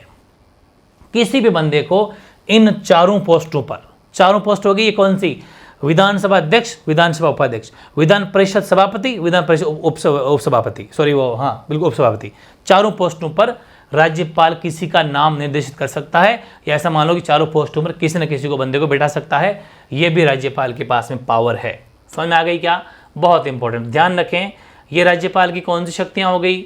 वेरी इंपॉर्टेंट है। ये राज्यपाल की व्यवस्थापिका संबंधी शक्तियां। अब आगे आगे आती है राज्यपाल की जो है न्यायिक शक्तियां। नंबर 3, लगभग राष्ट्रपति की तरह ही न्यायिक शक्तियां भी होती है। पहली शक्ति 161 परमिशन देता है कि राज्यपाल के क्षमादान की शक्ति है। क्षमादान का मतलब है कि राज्यपाल कुछ चीजें माफ कर सकता है। कैसे? सजा को माफ कर सकता है, सजा को स्थगित कर सकता है, सजा को कम कर सकता है, सजा की प्रकृति को बदल सकता है। मतलब प्रकृति का मतलब है अगर किसी को मतलब कि फांसी की सजा है तो राज्यपाल चाहे तो उसको उम्र कैद में कन्वर्ट कर सकता है। फांसी की सजा में तुरंत मारा जाएगा, उम्र कैद में आजीवन कारावास, मतलब उसकी प्रकृति बदल सकता है। माफ भी कर सकता है अगर लगे तो, स्थगित भी कर सकता है। स्थगित का मतलब है पोस्टपोन कर दिया, भाई ठीक है 2 साल रुक जाओ, 1 साल रुक जाओ, ऐसा। या फिर उसको कम कर सकता है। तीनों ही बातें, माफ, स्थगित, कम और प्रकृति बदल देगा। प्रकृति का मतलब है फांसी से उम्र कैद। ये एग्जाम्पल बेस्ट है, बदल सकता है राज्यपाल। पहली शक्ति 161 में ही है। लेकिन फिर बात सुनो, अगर राज्यपाल किसी की सजा माफ करी, स्थगित करी, और ऑपोजिट पार्टी है कोई उसके खिलाफ कि नहीं साहब ऐसे कैसे माफ कर दिया, तो 1 नंबर का बदमाश गुंडा है, हमारे इंसान को मारा है, तो इन सब के लिए राज्यपाल के निर्णय के खिलाफ न्यायालय में अपील की जा सकती है। ये ध्यान रखना, ऐसा नहीं कि राज्यपाल ने कह दिया तो सब कुछ ना, लोहे की लकीर नहीं है वो। इन सब में न्यायालय में अपील की जा सकती है। एक नोट और है जो भी काफी कारगर है, क्या कि राज्यपाल मृत्युदंड की प्रकृति को बदल तो सकता है, लेकिन बदल सकता है मतलब कम कर सकता है, लेकिन माफ नहीं कर सकता। सिर्फ मृत्युदंड, हालांकि अपन लिखा है यहाँ पर माफ कर सकता है, माफ कर सकता है किसको, छोटे मोटे मुकदमे को, लेकिन मृत्युदंड अगर किसी को मिला हुआ है इसको कभी माफ नहीं करेगा। ये फिक्स है। मतलब वैसे कोई छोटी मोटी गलती है, किसी को 10 साल की सजा है, कोई 5 साल की सजा, उसको ठीक लगा तो माफ कर सकता है। लेकिन अगर किसी को मृत्युदंड, फांसी की सजा मिली हुई तो उसको कम कर सकता है, मतलब क्या कर सकता है, उम्र कैद बदल सकता है, लेकिन माफ उसको नहीं कर सकता। ये अलग से लिखना, सिर्फ और सिर्फ मृत्युदंड के लिए यही है, ठीक है, ध्यान रखना। अगला 217 भी न्यायिक शक्ति में आता है। ये कहता है कि हाईकोर्ट के न्यायाधीश अगर होता है ना, ये कुछ नियुक्तियां हैं, वेरी इंपॉर्टेंट है। हाईकोर्ट के न्यायाधीशों की नियुक्ति के संदर्भ में राज्यपाल से परामर्श किया जाता है कि भाई किसको हाईकोर्ट का न्यायाधीश बनाया जाए, तो राज्यपाल महोदय थोड़ा डिस्कशन किया जाता है, ठीक है, समझ गया, ओनली परंपरा। लेकिन 217 में लिखा हुआ याद रखना। 219 हाईकोर्ट के न्यायाधीशों को शपथ राज्यपाल दिलवाता है। ये 219 से यहां आप घूम जाओगे, यहां पर भी हाईकोर्ट का न्यायाधीश है और यहां पर भी हाईकोर्ट न्यायाधीश, लेकिन 217 में तो है कि उनसे परामर्श करेंगे राज्यपाल से, ठीक है, परामर्श है। लेकिन इसके अंदर न्यायाधीशों खुद को शपथ, और शपथ जो है वो राज्यपाल दिलवाता है। ये 219 में लिखा हुआ है, बहुत बड़ी चीज है। अगला 233 जिला न्यायाधीश जो डिस्ट्रिक्ट जज होते हैं, भाई जैसे कि मैंने कहा था ना कि एक तो हमारे हाई कोर्ट हो गए, फिर जिला जज भी तो होते हैं, जो हर जिले में जिला न्यायालय होते हैं ना, अपन कहते हैं जिला, फिर नीचे पे कचहरियाँ भी होती है, वो खैर अलग चीज़ है। तो जिला न्यायाधीश जो भी होते हैं, डिस्ट्रिक्ट जज की नियुक्ति जो है वो हाई कोर्ट के न्यायाधीश से परामर्श करके राज्यपाल करता है, ठीक है, ये भी ध्यान रखना, परामर्श करके राज्यपाल करता है। लेकिन हाई कोर्ट के न्यायाधीश से परामर्श करके राज्यपाल ही नियुक्ति करता है, जिला न्यायालयों के न्यायाधीशों की भी। ध्यान रखें 233 में क्या लिखा हुआ है, जिला न्यायालय है, ये ध्यान रखना, हाई कोर्ट नहीं है। उच्च न्यायालय अलग है, जो कि जयपुर में है, जैसे जोधपुर में उसकी प्रधान पीठ है, जयपुर 2 जगह पर राजस्थान है। तो इसके बाद में जितने भी जिला न्यायालय हैं, तो जिला न्यायाधीश जो भी उनके जो बनेंगे जिला न्यायाधीश, तो जिला न्यायाधीश डिस्ट्रिक्ट जज की नियुक्ति हाई कोर्ट के न्यायाधीश से परामर्श करके राज्यपाल करता है। ये 233 में लिखी हुई बात है। अगली वित्तीय शक्तियां, चौथी कौन सी है, वित्तीय शक्तियां। ये तो सीधी सीधी है, क्या कि राज्यपाल की स्वीकृति के पश्चात ही धन विधेयक विधानसभा में पारित होता है। वेरी इंपॉर्टेंट पावर है ये कुछ पैसों वाली, भाई वित्तीय का मतलब पैसों वाली पावर, और पैसे किस में होते हैं, पैसे होते हैं धन विधेयक में। तो ध्यान रखें, राज्यपाल की स्वीकृति के पश्चात ही धन विधेयक, ओनली धन विधेयक, ये धन विधेयक है। बाकी विधेयक की बातें अपने पहले की थी, वो तो कानूनों वाले हैं, लेकिन पैसों वाली बातें, इसी तो कहा जाता है वित्तीय शक्तियां, ये फाइनेंशियल पावर है उसके पास में। तो फाइनेंशियल पावर के अंदर राज्यपाल की स्वीकृति के पश्चात ही धन विधेयक विधानसभा में पारित किया जाता है। राज्यपाल धन विधेयक को पुनर्विचार हेतु नहीं और नहीं भेज सकता। अगर राज्यपाल के पास में धन विधेयक, मनी बिल, धन विधेयक क्या बोलते हैं इंग्लिश में बोला जाता है मनी बिल। अगर राज्यपाल के पास में मनी बिल आया है तो राज्यपाल महोदय को उसको स्वीकृति देनी ही पड़ेगी, ये फिक्स है। उसके ऊपर बिल्कुल पुनर्विचार करने की जरूरत बिल्कुल नहीं। आओ लाभ आंख में साइन कर दो, ले जाओ भाई, हो गया काम। तो ध्यान रखें, राज्यपाल धन विधेयक को पुनर्विचार तो नहीं भेज सकता। अनुच्छेद 200 ये बात कहता है, हालांकि अनुच्छेद 200 और भी बात कहता है, वो बात भी याद रखनी है और इस जगह भी 200 को वापस याद करना है। राज्यपाल आकस्मिकता निधि, जो हर कोई राज्य में होती है ना, जब इमरजेंसी अपन पैसा को स्टोर करके रखते हैं, ये होती है आकस्मिक, ये हमारे सरकार वाले रोग हैं, वो आकस्मिकता निधि होती है, हमारे हर राज्य में होती है कि जब जैसे फ्लड आ गया, बाढ़ आ गई, देश में राज्य की हालत खराब है, लोग भूख अकाल से मर रहे हैं, तो इस आकस्मिकता निधि से पैसा निकाला जाता है, ये स्टोर करके इमरजेंसी के लिए होता है ये। तो राज्यपाल आकस्मिकता निधि से धन को, एक ही जगह लिख दो, आकस्मिकता निधि आकस्मिकता निधि से धन को खर्च करने की अनुमति देता है कि हाँ इससे आप इतना पैसा निकाल सकते हो अगर ज़रूरत है तो। जैसे कि अकाल पड़ गया, पैसों की ज़रूरत है, देश और इनकम टैक्स पैसा भी, टैक्स का भी पैसा नहीं आ रहा क्योंकि हालत ख़राब है, देश की इकोनॉमी डाउन है, उस कंडीशन में राज्यपाल कह दे कोई दिक्कत नहीं, आकस्मिक निधि से पैसा निकाल लीजिए, राज्य की जनता का भला करना जरूरी है क्योंकि उन्होंने शपथ ली थी ये चीज़ की। ठीक है, ओके। अगला क्या है, हर राज्य के अंदर एक ध्यान रखना, एक वित्त आयोग होगा भाई, क्योंकि वित्तीय शक्तियाँ हैं और वित्तीय शक्तियाँ तो सीधी सी बात है वित्त आयोग भी होगा। तो राज्य में एक होगा financial commission, state financial commission, राज्य वित्त आयोग होगा और इसका गठन हर 5 साल के बाद में राज्यपाल खुद करता है। बात सही है, लेकिन संविधान के अंदर 73वां 73 कॉन्स्टिट्यूशन अमेंडमेंट, 73वां और 74वां 1992 के अंदर दोनों हुए थे। तो 73वां संविधान संशोधन 1992 और 74वां 74 कॉन्स्टिट्यूशन अमेंडमेंट 1992 1992, इन दोनों के तहत हमारे संविधान के अंदर 2 आर्टिकल जोड़े गए। 73 में जोड़े गए 243I, 74 में जोड़े गए 243Y। ठीक है, और इन दोनों के तहत ये कहा गया कि राज्य में एक वित्त आयोग होना चाहिए और वो हर 5 वर्ष के बाद उसका गठन कौन करेगा, राज्यपाल महोदय करेंगे। मैं चाहता तो सीधा ये लाइन लिख सकता था, लेकिन नहीं, इसके साथ में ये भी याद करो कि इस राज्य वित्त आयोग की स्थापना हुई कब थी, तो अब हुई थी, मतलब तब हुई थी, इसकी हुई थी 5 साल बाद में राज्यपाल इसकी नियुक्ति करेगा। ये भी इसकी वित्तीय शक्तियों में आता है, राज्यपाल की वित्तीय शक्तियाँ। ये थे भाई राज्यपाल के बारे में। अब थोड़ी सी बातें करंट की, क्या मामला है राजस्थान में राज्यपाल का, ये तो भूल गए अब, ठीक है ना, ये भी तो पता होना चाहिए राज्यपाल में क्या मामला है, कौन राज्यपाल है, क्या मामला है।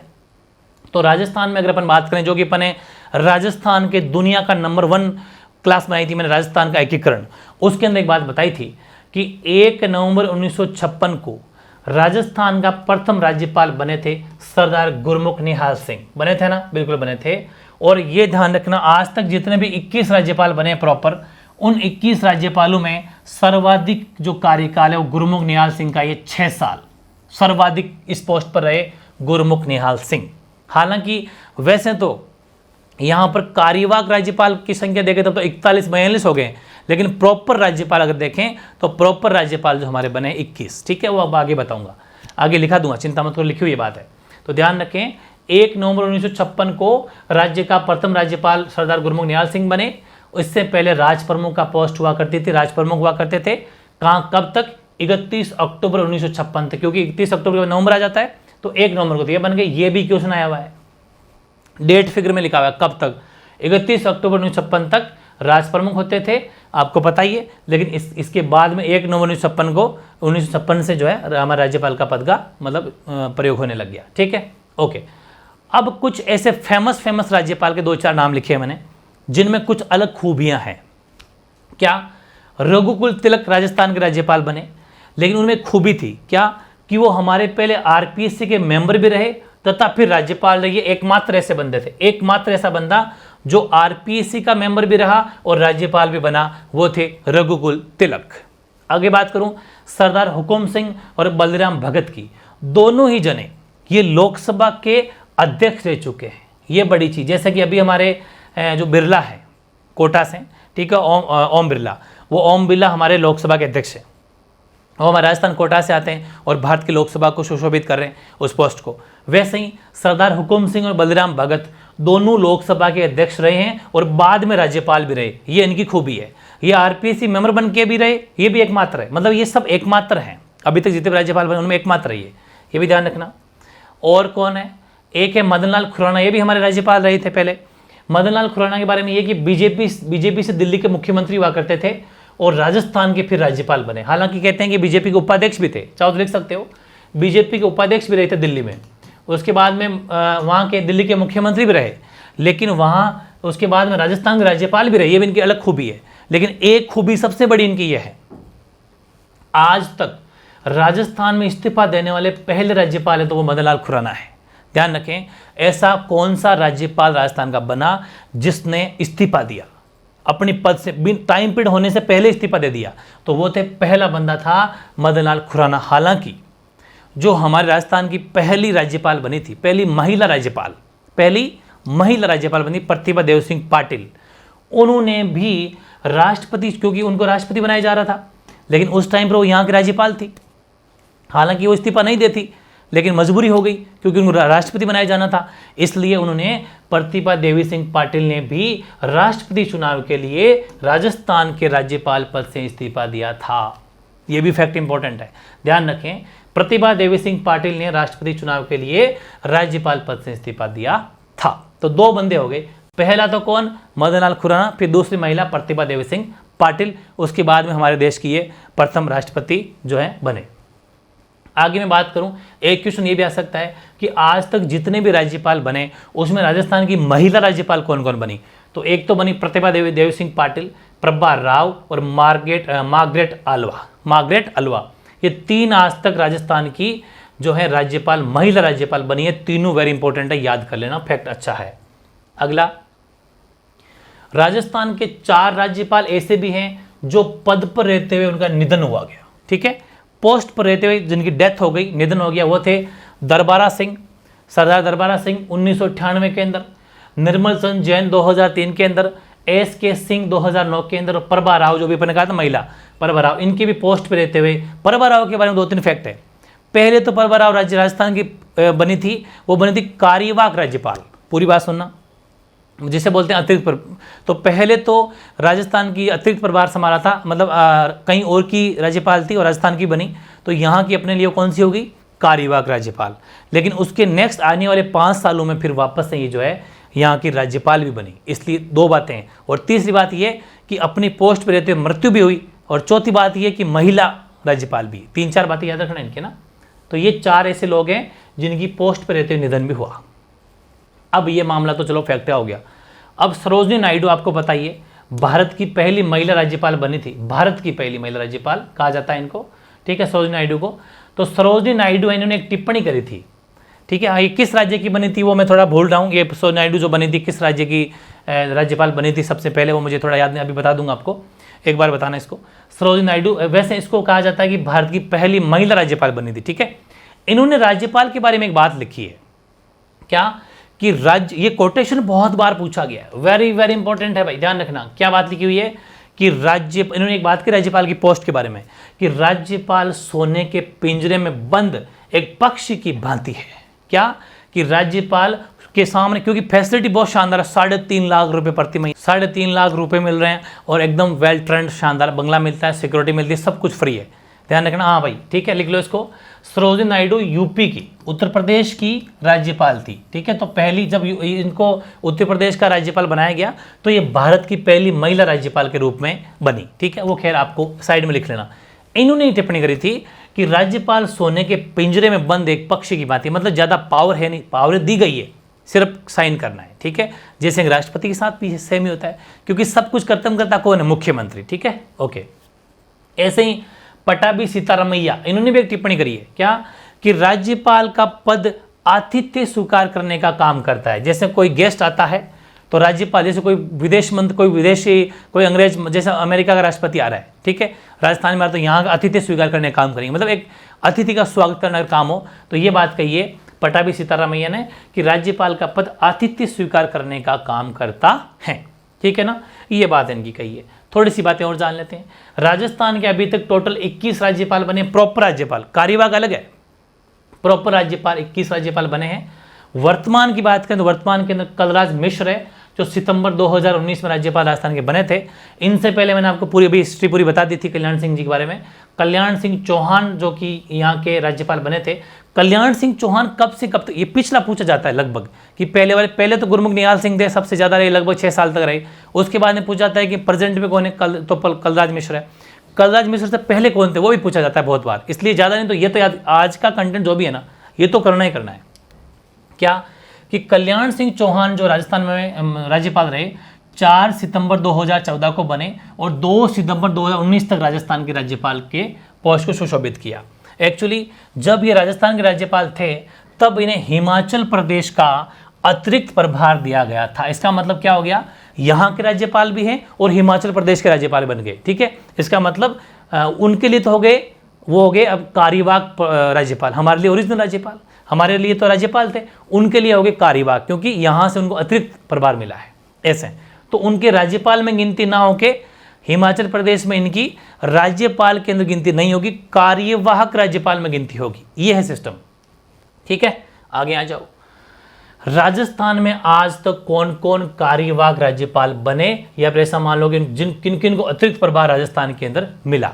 तो देखो, न्यायमूर्ति जगत नारायण, न्यायमूर्ति वेदपाल त्यागी, न्यायमूर्ति के.डी. शर्मा, है ना, न्यायमूर्ति पी.के. बनर्जी, न्यायमूर्ति डी.पी. गुप्ता, न्यायमूर्ति जगदीश शरण शर्मा, श्री मिलापचंद जैन, डॉक्टर स्वरूप सिंह, श्री धनिक लाल मंडल, श्री N.L. टिब्रेवाल या तिब्रेवाल, श्री कैलाश मिश्रा, श्री टी.पी. Rajeshwar, doctor A.R. किदवई, श्री शैलेंद्र कुमार, श्रीमती प्रभा राव, हालांकि बाद में राज्यपाल बन गई थी, मैंने आपको पहले ही बता दिया, पहले कार्यवाहक बनी थी, उसके बाद में ये यहाँ पर वो भी बन गई राज्यपाल भी, श्री शिवराज पाटिल जो कि पंजाब के थे, और श्री राम नाईक। ये आज तक राजस्थान में 17 बंदे ऐसे हैं जो कहीं और के राज्यपाल थे, उसी टाइम पर यहाँ पर भी इमरजेंसी में इनको एक्स्ट्रा पावर दी गई, इनको कार्यवाहक राज्यपाल बनाया गया। ये है इंपॉर्टेंट फैक्ट, 17 के 17 आपको याद करना, एग्जाम में क्वेश्चन आता है। निम्न में से कौन सा राजस्थान का कार्यवाहक राज्यपाल बना या बने, ठीक है, ये ध्यान रखना। और लास्ट में कुछ बातें, एक लास्ट है आज का ही टॉपिक, अनुच्छेद 333 के बारे में थोड़ा सा जान लो, बहुत गहराई बात है इसमें।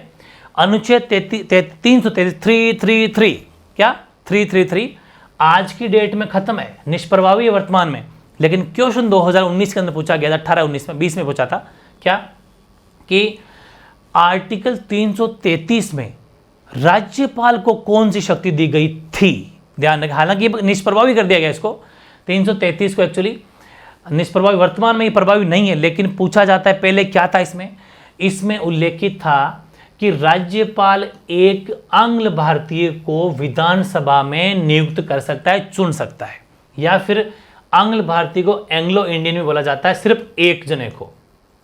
कब चुनेगा, जब राज्यपाल को ऐसा लगे कि यार विधानसभा के अंदर एक भी आंग्ल भारतीय एंग्लो इंडियन विधानसभा में चुनाव जीतकर नहीं आया, ठीक है, तब उसको चाहे तो चुन सकता है। ये पावर थी 333, हालांकि इसको हटा दिया। आंग्ल इंडियन होते कौन है, ये जैसे अंग्रेज कोई बाहर के लोग होते हैं तो यहाँ पर आके मतलब काफ़ी दिनों से रह जाते हैं और यहाँ की नागरिकता ग्रहण कर लेते हैं, तो उनको बोला जाता है आंग्ल भारतीय, ठीक है, आंग्ल भारतीय होते हैं वो। लेकिन ये अब ख़त्म कर दिया इसको, लेकिन मैं चाहता था कि क्वेश्चन अगर बनता है तो आपको पूछ के बने। अब कमेंट करना और ज़रूर बताना आज की क्लास कैसी लगी, हमारी मेहनत आपको कैसी लगी। राज्यपाल से चाहे वो आपके राजस्थान पुलिस कांस्टेबल हो, चाहे वो LDC हो, चाहे वो PTT हो, चाहे वो आपका BSTC हो, चाहे वो आपके वीडियो हो, चाहे ग्राम सेवक क्या नाम है पटवार हो, सब इंस्पेक्टर हो, RS हो, कोई सा भी राजस्थान का एग्ज़ाम कोई सा भी हो, चाहे स्टेट लेवल का एग्ज़ाम कोई सा भी हो, क्योंकि वहाँ पर भी राज्यपाल SSC के एग्जाम में पूछा जाता है, किसी भी एग्जाम में राज्यपाल का अगर कोई क्वेश्चन आएगा तो आज की क्लास से आएगा, ये मेरी गारंटी है। ढंग से पढ़ लेना, बहुत ही शानदार लेवल की सारी बातें बता दी है, कुछ चीज़ें सिलेक्टेड बताई, जानबूझ के एरो बना के नोट लिख के उस पर आप भी हाईलाइट कर लेना। और एक शुरुआत बता दूं मैं आपको, कल मॉर्निंग में इसी टॉपिक का लाइव टेस्ट होगा। आज का आज पढ़ना है और आज का आज याद करना है, मॉर्निंग में इसका लाइव टेस्ट होगा ठीक 9 बजे। ध्यान रखें, वेरी इंपॉर्टेंट है ये, ध्यान रखना इस चीज़ का। वेरी इंपॉर्टेंट है, ठीक है। और कोई भी डाउट रह गया हो, छोटी मोटी कहीं गलती रह गई, हालांकि रही नहीं है, रह गई तो कमेंट कर देना, उसका सलूशन आपको करके फर्स्ट कमेंट को पिन कर दिया जाएगा, ठीक है। ओके।